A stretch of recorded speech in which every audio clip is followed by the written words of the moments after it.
हाँ, तो विद्यार्थियों, आज का हमारा विषय है पत्र लेखन। आज हम चर्चा करेंगे पत्र लेखन के ऊपर। पत्र लेखन किसे कहते हैं, उसकी उपयोगिता क्या है, यह कितने प्रकार का होता है, पत्र लेखन में हमें किन किन बातों का ध्यान रखना चाहिए, तो किन को पत्र लिखते समय क्या संबोधन होता है, क्या अभिवादन होता है, क्या समापन होता है, किन संबंधों में पत्र लिखते समय हम किन किन बातों का विशेष ध्यान रखते हैं, पत्र के कौन कौन से अंग होते हैं इत्यादि पर आज हम चर्चा करेंगे इस वीडियो के अंतर्गत। तो आइए हम देखते हैं पत्र लेखन। तो दूर रहने वाले अपने संबंधियों अथवा मित्रों की कुशलता जानने के लिए तथा अपनी कुशलता का समाचार देने के लिए पत्र एक साधन है, पत्र एक माध्यम है, जिसके माध्यम से हम अपने से दूर रहने वाले रिश्तेदारों, सगे संबंधियों के कुशल क्षेम से, उनकी संवेदना से, उनकी पीड़ा से, उनके सुख दुख से, उनके आसपास के परिवेश से अवगत होते हैं।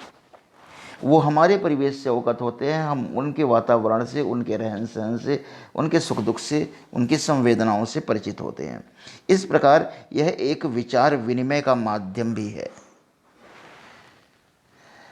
यहाँ एक अंग्रेजी भाषा में सूक्ति लिखी हुई है, as keys do open boxes so letters open hearts.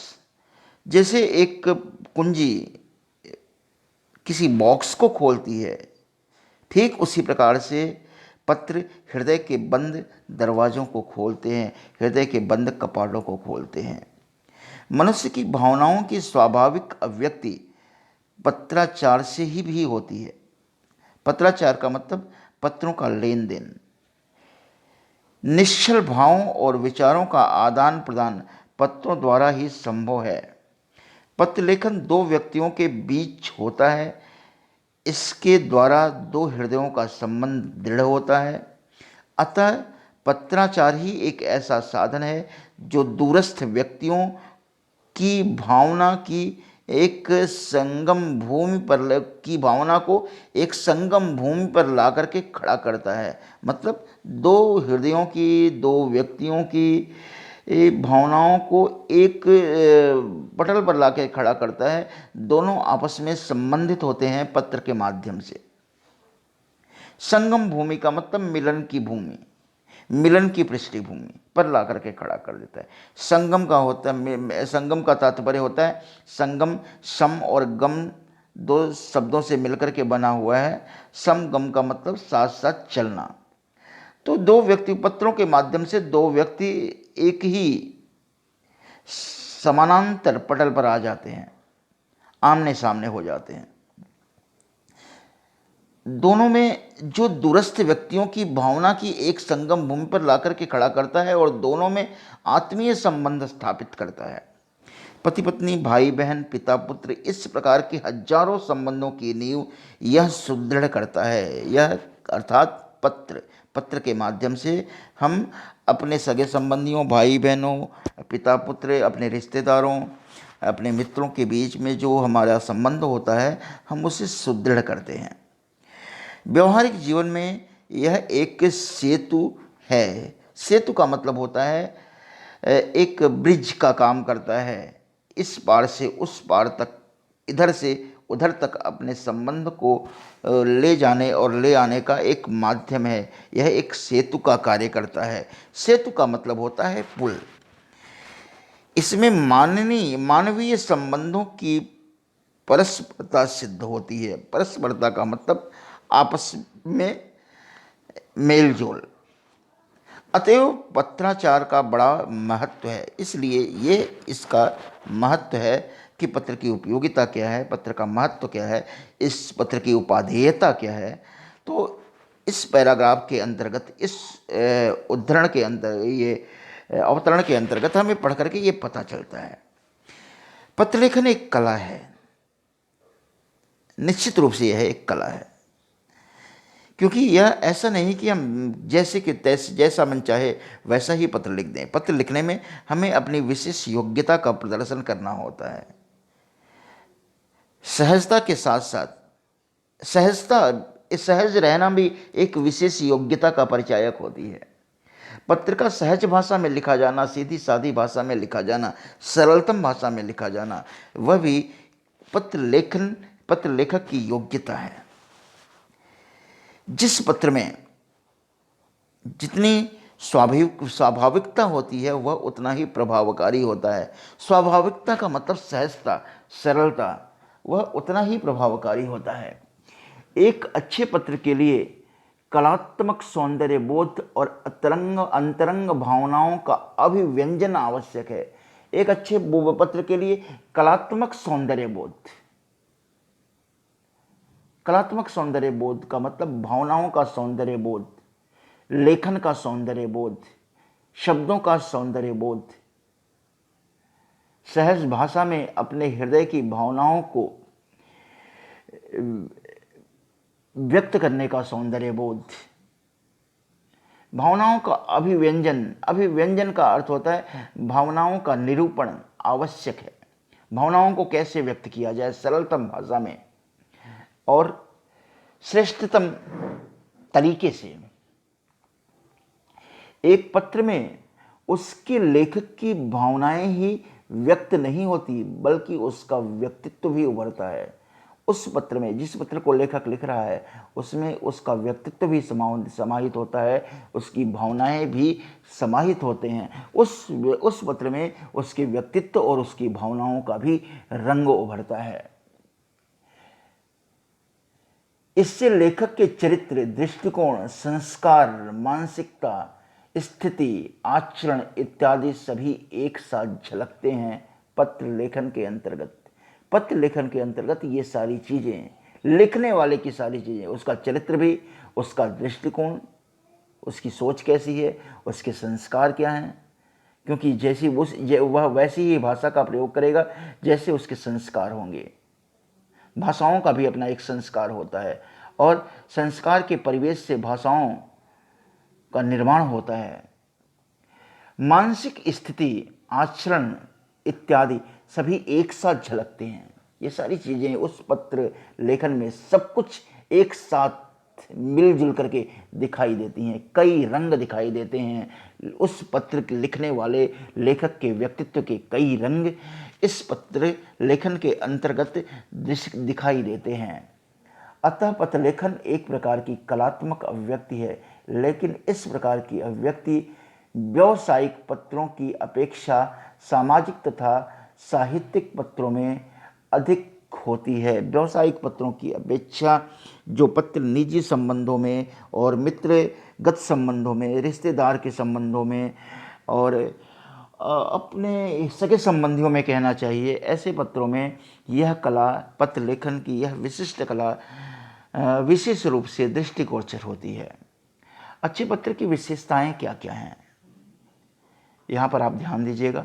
एक अच्छे पत्र की विशेषताएं क्या हैं? सरल भाषा शैली, सरल भाषा शैली, लेकिन सरल भाषा शैली हो लेकिन भाषा शैली में भावात्मकता जरूर होनी चाहिए, क्योंकि सरल भाषा शैली में लिखा गया पत्र तभी अपनी संवेदना की ऊंचाइयों को ग्रहण कर सकेगा जब तक वह उसकी भावदशा हृदय की गहनतम गहराइयों से अनुभूत हो, व्यक्त हो। विचारों की सुस्पष्टता, विचार सुस्पष्ट होने चाहिए, जैसे कि पत्र पढ़ने वाले को यह समझ में आ जाए कि पत्र के प्रेषक ने पत्र में अपनी भावनाओं को किस प्रकार से और कैसी भावनाओं को अभिव्यक्ति दी है। संक्षेप और संपूर्णता, पत्र संक्षिप्त होना चाहिए और पत्र संपूर्ण होना चाहिए। पत्र संक्षिप्त होना चाहिए, अति विस्तृत नहीं होना चाहिए। भावनाओं के विस्तार की कोई बहुत आवश्यकता नहीं है। संक्षिप्त शब्दों में अपनी भावनाओं के विस्तार को एक अभिव्यक्ति प्रदान की जा सकती है, लेकिन वह पत्र संक्षिप्त तो हो लेकिन संपूर्ण हो। पत्र के सारे अंग उसमें मौजूद हो जाएं, सारी भावदशा उसमें मौजूद हो जाए। प्रभान्विति, प्रभान्वित का मतलब प्रभावकारी लेखन शैली होनी चाहिए, पढ़ने वाले को वह प्रभावित कर सके। बाहरी सजावट, और पत्र की बाहरी सजावट भी अति आवश्यक है पत्र लेखन के लिए न। सुंदर लेखन कला, सुंदर लिपि, शब्दों के बीच में पर्याप्त गैप, शुद्ध वर्तनी और मात्राओं की अशुद्धियाँ न हों, और विराम चिन्हों का और यथोचित प्रयोग भी किया जाए। तो ये कुछ चीज़ें ऐसी हैं जो पत्र लेखन के लिए अति आवश्यक हैं। हमें इनका ध्यान पत्र लेखन के अंतर्गत अवश्यमेव रूप से रखना चाहिए। सरल भाषा शैली, पत्र की भाषा साधारणतः सरल और बोलचाल की होनी चाहिए। शब्दों के प्रयोग में सावधानी रखनी चाहिए, वे उपयुक्त, सटीक, सरल और मधुर हों। पत्रों शब्दों की मधुरता भी अवश्य उस पत्र के अंतर्गत मधुर शब्द न, वो नाजुक शब्द, उसमें ऐसे शब्द जिन शब्दों में प्यार झलकता हो, भावनाएं झलकती हों, ऐसे शब्दों को हमें पत्र के अंतर्गत लिखना चाहिए। सारी बातें सीधे सीधे सादे ढंग से प्रत्यक्ष लिखनी चाहिए। बातों को घुमा फिरा करके लिखना नहीं चाहिए, उलझा करके नहीं लिखना चाहिए। भावनाएं स्पष्ट रूप से व्यक्त होनी चाहिए पत्र के अंतर्गत। विचारों की सुस्पष्टता, पत्र लेखन में लेखक के विचार सुस्पष्ट और सुलझे हुए होने चाहिए। विचार उलझे हुए नहीं होने चाहिए। पांडित्य का प्रदर्शन नहीं होना चाहिए, अपनी विद्वत्ता का प्रदर्शन नहीं करना चाहिए। भाषा बनावटी नहीं होनी चाहिए, भाषा में कृत्रिमता नहीं होनी चाहिए, भाषा सहज होनी चाहिए। दिमाग पर बल देने वाले नहीं होनी चाहिए। ऐसा नहीं कि पत्र में ऐसा लिख दें, पत्र में ऐसे शब्दों का प्रयोग किए कर दें, या पत्र की भाषा को इस ढंग से उलझा दें कि हमारी भावनाएं सही ढंग से अभिव्यक्ति न पा सकें, और समझने वाला अपने दिमाग पर विशेष किस्म का प्रभाव डालने लगे, उसको समझने में मुश्किल हो पत्र, ऐसा भी नहीं होना चाहिए। आगे हम देखते हैं संक्षेप और संपूर्णता। पत्र अधिक लंबा नहीं होना चाहिए, वह अपने में संपूर्ण और संक्षिप्त हो। उसमें संपूर्ण का मतलब होता है सम्यक रूप से पूर्ण। सम्यक रूप से पूर्ण का मतलब सही ढंग से पूर्ण हो। ऐसा नहीं कि हमने बहुत विस्तृत कर दिया उसकी पूर्णता के लिए, नहीं, यह कोई ज़रूरी नहीं है। पत्र संक्षिप्त और संपूर्ण हो सकता है, और ऐसा ही होना चाहिए। उसमें अतिशयोक्ति, वाग्जाल, वाग्जाल का मतलब शब्दों के जाल, भाषाओं का की कलात्मकता का विशेष निरूपण करने की आवश्यकता नहीं है।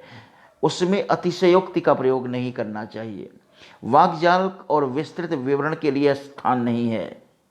इसके अतिरिक्त पत्र में एक ही बात को बार बार दोहराना एक दोष है। एक बात केवल एक बार कही जाए। पत्र में मुख्य बातें आरंभ में लिखी जानी चाहिए। सारी बातें एक क्रम में लिखनी चाहिए। इनमें कोई भी आवश्यक तत्व छूटने न जा पाए। पत्र अपने में संपूर्ण हो, अधूरा नहीं। पत्र लेखन का सारा आशय पाठक के दिमाग पर पूरी तरह बैठ जाना चाहिए। पत्र लेखन का अर्थ, तात्पर्य क्या है, पत्र लिखने वाले ने क्या कहना चाहा है, वह अपने किस विचार की अभिव्यक्ति प्रदान करना चाहता है, किस विचार की अभिव्यक्ति वह देना चाहता है, उसकी उस विचार क्या है, उसके सोच क्या है, वह कौन सा संदेश देना चाहता है, यह पत्र को पढ़ने वाले को आसानी से समझ में आ जाए। पत्र ऐसा होना चाहिए। प्रभान्वित, पत्र का पूरा असर पढ़ने वाले पर पड़ना चाहिए। इसके लिए भाषा की सरलता, सहजता और पत्र की भावात्मकता, भाषा की भावात्मकता अतीव आवश्यक है, ताकि पत्र को पढ़ने वाला आपकी लेखन कला से, आपकी भावनाओं से प्रभावित हो सके, आपकी सहजता से प्रभावित हो सके, आपकी लेखन कला की सादगी से प्रभावित हो सके। बनावटी सजावट। पत्र की बाहरी सजावट में हमारा तात्पर्य यह है कि उसका कागज़ संभवतः अच्छा से अच्छा होना चाहिए। जिस पत्र पर, जिस पेपर पर, जिस कागज़ पर हम पत्र लिखें, वह कागज़ ज़रूर अच्छा होना चाहिए। लिखावट सुंदर और साफ और पुष्ट हो। विराम चिन्हों का प्रयोग यथासंभव किया जाए। शीर्षक, तिथि, अभिवादन, अनुच्छेद और अंत में अपने अपने स्थान पर क्रमानुसार होने चाहिए।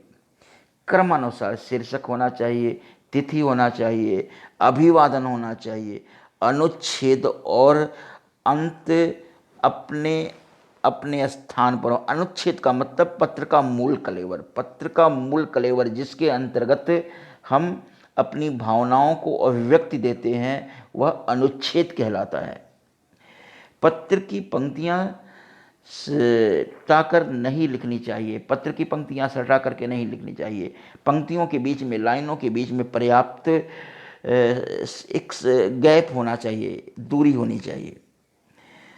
विषय वस्तु के अनुपात से पत्र का कागज लंबा चौड़ा होना चाहिए। पत्र में पर्याप्त जगह होनी चाहिए, हम अपनी विषय वस्तु को जिसमें सही ढंग से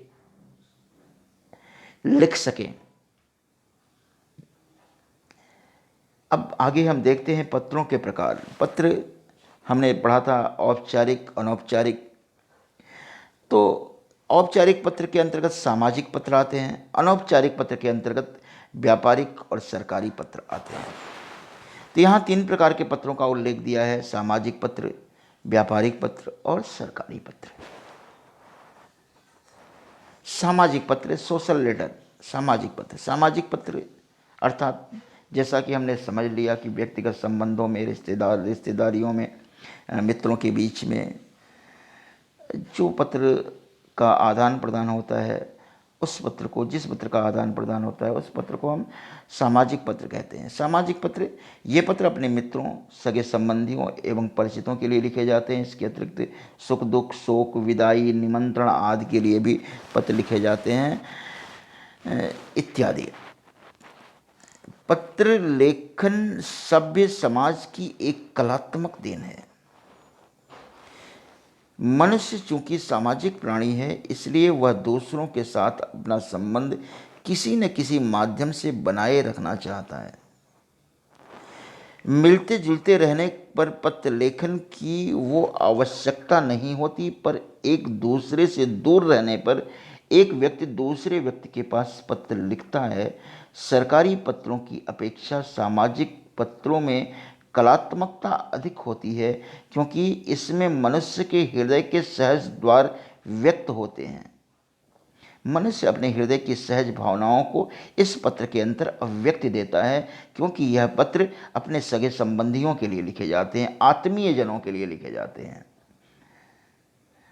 क्योंकि इसमें मनुष्य के हृदय के सहज द्वार व्यक्त होते हैं। इन पत्रों को पढ़कर हम किसी भी व्यक्ति के अच्छे या बुरे स्वभाव या मनोवृत्ति का परिचय आसानी से पा लेते हैं। और इन पत्रों को पढ़ा जाए, पत्र लिखा हुआ है, किसी में ने भी पत्र लिखा है, यदि पत्र, उसका लिखा हुआ पत्र पढ़ा गया तो उससे व्यवहार का, उसके व्यवहार का पता लगता है, उसकी सहजता का पता लगता है, उसके चरित्र का पता लगता है, उसके संस्कार का पता लगता है, उसकी जीवन शैली, उसके परिवेश का पता लगता है, उसकी कलात्मक बोध का पता चलता है। तो अनेक अनेक चीज़ों का मतलब एक तरह से वह लेखक अपनी इस लेखन कला में समाहित होता है।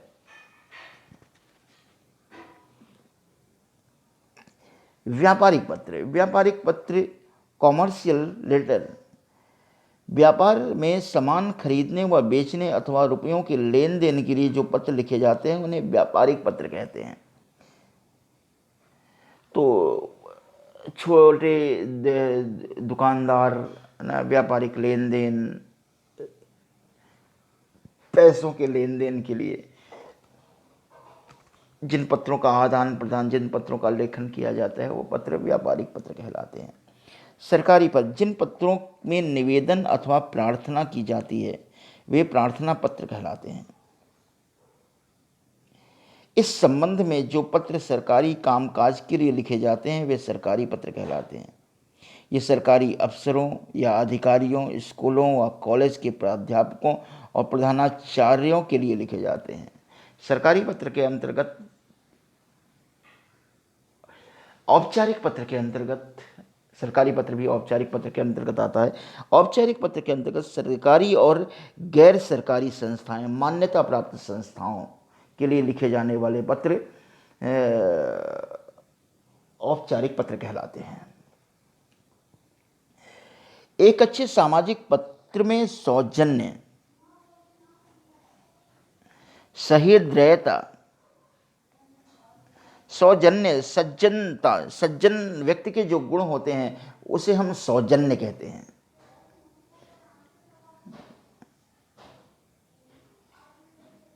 उसकी सच्चरित्रता, उसके मेलजोल की कला, सहृदयता और शिष्टता का होना आवश्यक है। तभी इस प्रकार के पत्रों का अभिष्ट प्रभाव हृदय पर पड़ता है। तो पत्र, इस पत्र में मतलब औपचारिक पत्र में शिष्टता, सौजन्यता, सहृदयता का विशेष ध्यान रखा जाता है। औपचारिकताओं का विशेष ध्यान रखा जाता है। इसमें कुछ औपचारिक नियमों का निर्वाह करना पड़ता है। पहली बात यह है कि पत्र के ऊपर दाहिनी ओर पत्र प्रेषक का पता और दिनांक होना चाहिए, दाहिनी ओर। दूसरी बात यह है, पत्र प्रेषक का मतलब होता है पत्र भेजने वाला, और दूसरी बात यह है कि पत्र जिस व्यक्ति को लिखा जा रहा हो, जिसे प्रेषिती भी कहते हैं, जिसके लिए पत्र लिखा जाता है, जिसके पास पत्र भेजा जाता है, उसे प्रेषिती कहते हैं। उसके प्रति संबंध के अनुसार ही समुचित अभिवादन या संबोधन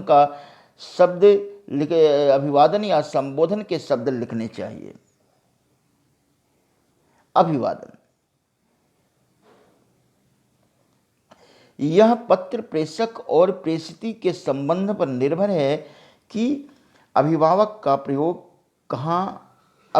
का प्रयोग कहाँ, किसके लिए, किस तरह किया जाना चाहिए। यह पत्र लेखक के ऊपर निर्भर करता है कि वह संबोधन का प्रयोग कैसे, किस रूप में करता है, लेकिन उसके लिए हमें अध्ययन की भी आवश्यकता होती है।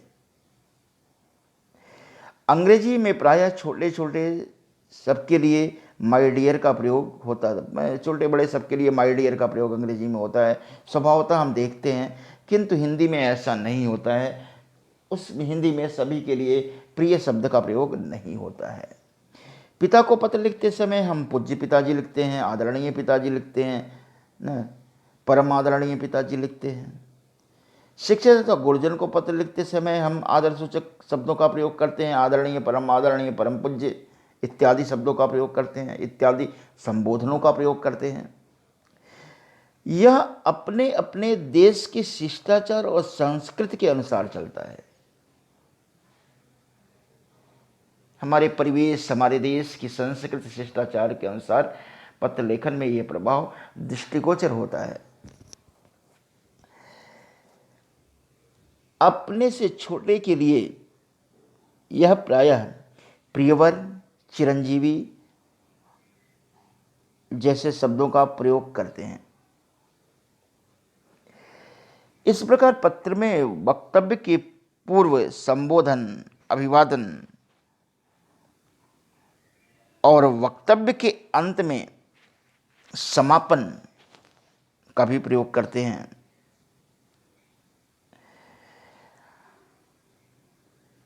अभिनिवेदन का संबंध के अलग अलग ढंग होते हैं और उसके अलग अलग प्रकार होते हैं।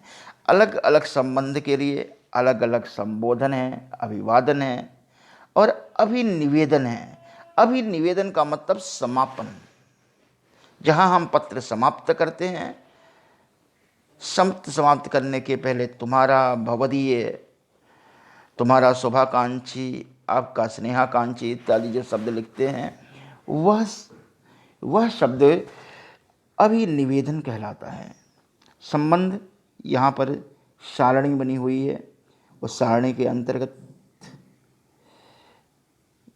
आप गौर करके जब देखेंगे तो ये सभी चीज़ें लिखी हुई हैं। पिता पुत्र के लिए कौन से संबोधन हैं, कौन से अभिवादन हैं।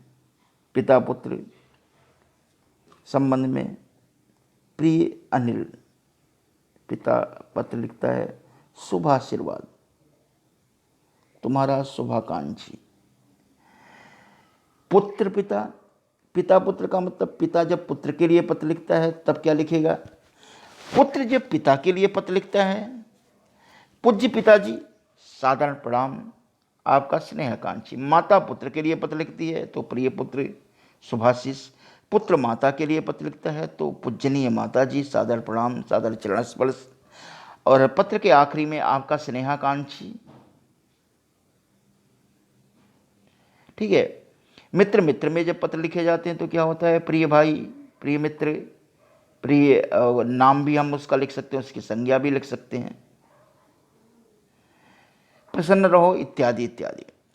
गुरु शिष्य के बीच में गुरु जब शिष्य को पत्र लिखता है, प्रिय कुमार, उसका नाम चिरंजीव कुमार आशीर्वाद है, तुम्हारा हितैषी या शुभाकांक्षी। शिष्य गुरु को पत्र लिखता है तब शिष्य गुरु का श्रद्धेय आदरणीय गुरुदेव सादर प्रणाम, आपका शिष्य। फिर अग्रज अनुज के बीच में जब पत्र लिखा जाता है तो अग्रज जब अनुज को पत्र लिखता है तो क्या होता है? यहाँ पर लिखा हुआ है प्रिय सुरेश शुभाशीर्वाद शुभाकांक्षी। अनुज जब अग्रज को पत्र लिखता है, अनुज का मतलब छोटा भाई, अग्रज का मतलब बड़ा भाई। छोटा भाई जब बड़े भाई को पत्र लिखता है तो प्रिय भैया मात या भ्राता जी प्रणाम। स्त्री जब पुरुष को पत्र लिखती है तो प्रिय महाशय भवदीय। अनजान किसी पुरुष के लिए तो प्रिय महाशय भवदीया, भवदीया का मतलब आपकी है। पुरुष जब स्त्री के लिए पत्र लिखता है अनजान के लिए, प्रिय महाशय, प्रिय महासाया।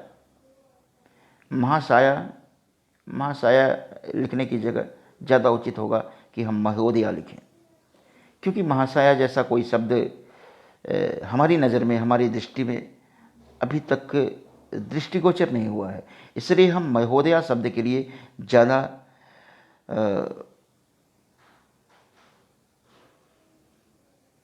जोड़ देंगे। पुरुष स्त्री के लिए पत्र लिखता है जब परिचित है, कुमारी कमला जी भवदी। स्त्री पुरुष के लिए पत्र लिखता है तो भाई कमल भवदी। पति पत्नी के पत्र में प्रिय या प्राण प्रिय शुभाशीर्वाद, तुम्हारा पति पत्नी को पत्र लिखता है तुम्हारा सत्यशी, तुम्हारा हितैषी। पति पत्नी के लिए पत्र लिखता है। पत्नी पति के मेरे सर्वस्व, मैं प्राणाधार, मेरे सर्वस्व प्राणाधार इत्यादि। सादर प्रणाम, आपकी स्नेहाकांक्षिणी या आखिरी में लिखते हैं। पत्र प्रधानाध्यापक मान्य महोदय अथवा आज्ञाकारी छात्र। जब प्रधानाचार्य को पत्र लिखते हैं तो आदरणीय प्रधानाचार्य महोदय, और पत्र के आखिरी में आपका आज्ञाकारी छात्र, ऐसा लिखते हैं। पत्र लिखने के लिए कुछ आवश्यक बातें, क्या क्या बातें जरूरी है, यह पहले भी दे दिया गया है। पत्र लिखने के पश्चात उसे एक बार पढ़ना अवश्य चाहिए। जिसके लिए पत्र लिखा जाए उसके लिए पद के अनुसार शिष्टाचार पूर्वक शब्दों का प्रयोग करना चाहिए। पत्र में हृदय के भाव स्पष्ट रूप से व्यक्त होने चाहिए। पत्र की भाषा सरल एवं शिष्ट होनी चाहिए। पत्र में बेकार की बातें नहीं लिखी जाए, उसमें केवल मुख्य विषय के बारे में ही लिखा जाना चाहिए। पत्र में आशय व्यक्त करने के लिए छोटे छोटे शब्दों का प्रयोग करना चाहिए और पत्र लिखने के पश्चात उसे एक बार अवश्य पढ़ना चाहिए, कहीं कोई त्रुटि तो नहीं है, कहीं कोई गलती तो नहीं है। इसलिए यहाँ पर दिया गया है पत्र के प्रारूप। रुपए की सहायता के लिए मित्र को लिखा गया पत्र न, तो पत्र को भेजने वाले का पता न, जॉर्ज टाउन, इलाहाबाद इत्यादि लिखा हुआ है, दिनांक लिखा हुआ है। फिर प्रिय मित्र नमस्कार, फिर पत्र का मूल अनुच्छेद नीचे लिखा गया है। पहले उसने अपनी समस्या को बताया, फिर समस्या को बताने के बाद दूसरे पैराग्राफ में उसने उससे निवेदन किया।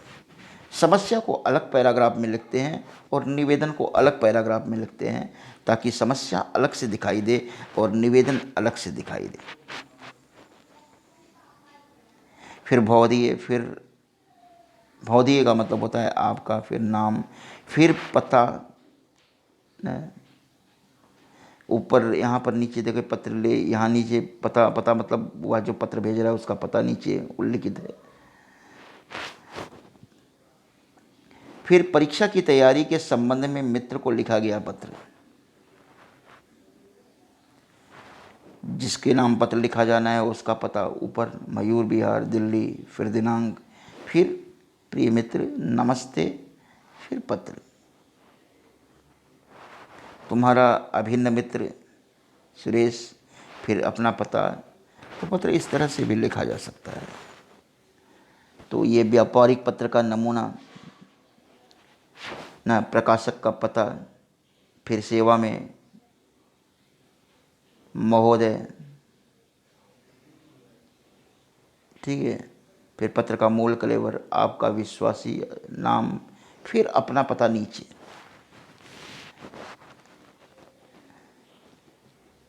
आधिकारिक पत्र का नमूना, स्कूल फीस माफ़ कराने के लिए प्रधानाचार्य को लिखा गया पत्र। श्रीमान प्रधानाध्यापक जी, न्यू मिडिल स्कूल रायपुर, मान्य महोदय, फिर पत्र का मूल कलेवर, आपका आज्ञाकारी शिष्य इत्यादि।